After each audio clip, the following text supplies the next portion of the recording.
2 Samuel chapter 17. Moreover, Ahithophel said to Absalom, Now let me choose 12,000 men, and I will arise and pursue David tonight. I will come upon him while he is weary and weak, and make him afraid. And all the people who are with him will flee, and I will strike only the king. Then I will bring back all the people to you. When all return except the man whom you seek, all the people will be at peace. And the saying pleased Absalom and all the elders of Israel. Then Absalom said, Now call Hushai the Archite also, and let us hear what he says too. And when Hushai came to Absalom, Absalom spoke to him, saying, Ahithophel has spoken in this manner. Shall we do as he says? If not, speak up. So Hushai said to Absalom, The advice that Ahithophel has given is not good at this time. For, said Hushai, you know your father and his men, that they are mighty men, and they are enraged in their minds like a bear robbed of her cubs in the field. And your father is a man of war, and will not camp with the people. Surely by now he is hidden in some pit or in some other place. And it will be, when some of them are overthrown at the first, that whoever hears it will say, There is a slaughter among the people who follow Absalom. And even he who is valiant, whose heart is like the heart of a lion, will melt completely. For all Israel knows that your father is a mighty man, and those who are with him are valiant men. Therefore I advise that all Israel be fully gathered to you, from Dan to Beersheba, like the sand that is by the sea for multitude, and that you go to battle in person. So we will come upon him in some place where he may be found, and we will fall on him as the dew falls on the ground. And of him and all the men who are with him there shall not be left so much as one. Moreover, if he has withdrawn into a city, then all Israel shall bring ropes to that city, and we will pull it into the river until there is not one small stone found there.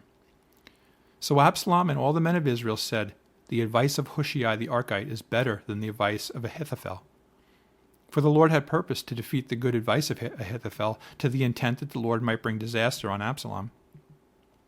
Then Hushai said to Zadok and Abiathar the priests, Thus and so Ahithophel advised Absalom and the elders of Israel, and thus and so I have advised. Now therefore send quickly, and tell David, saying, Do not spend this night in the plains of the wilderness, but speedily cross over, lest the king and all the people who are with him be swallowed up. Now Jonathan and Ahimaaz stayed at En-Rogel, for they dared not be seen coming into the city. So a female servant would come and tell them, and they would go and tell King David. Nevertheless a lad saw them and told Absalom. But both of them went away quickly, and came to a man's house in Bahurim, who had a well in his court, and they went down into it. Then the woman took and spread a covering over the well's mouth, and spread ground grain on it. And the thing was not known.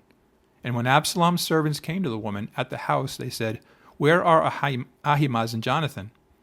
So the woman said to them, They have gone over the water brook. And when they had searched and could not find them, they returned to Jerusalem. Now it came to pass, after they had departed, that they came up out of the well and went and told King David, and said to David, Arise and cross over the water quickly, for thus has Ahithophel advised against you. So David and all the people who were with him arose and crossed over the Jordan. By morning light not one of them was left who had not gone over the Jordan. Now when Ahithophel saw that his advice was not followed, he saddled a donkey and arose and went home to his house, to the city. Then he put his household in order and hanged himself and died, and he was buried in his father's tomb. Then David went to Mahanaim, and Absalom crossed over the Jordan, he and all the men of Israel with him. And Absalom made Amasa captain of the army instead of Joab. This Amasa was the son of a man whose name was Jithra, an Israelite, who had gone into Abigail, the daughter of Nahash, sister of Zeruiah, Joab's mother. So Israel and Absalom encamped in the land of Gilead. Now it happened when David had come to Mahanaim that Shobi the son of Nahash from Rabbah, of the people of Ammon, Machir the son of Ammiel from Lo-debar, and Barzillai the Gileadites from Rogelim, brought beds and basins, earthen vessels, and wheat, barley, and flour, parched grain and beans, lentils and parched seeds, honey and curds, sheep and cheese of the herd, for David and the people who were with him to eat. For they said, The people are hungry and weary and thirsty in the wilderness.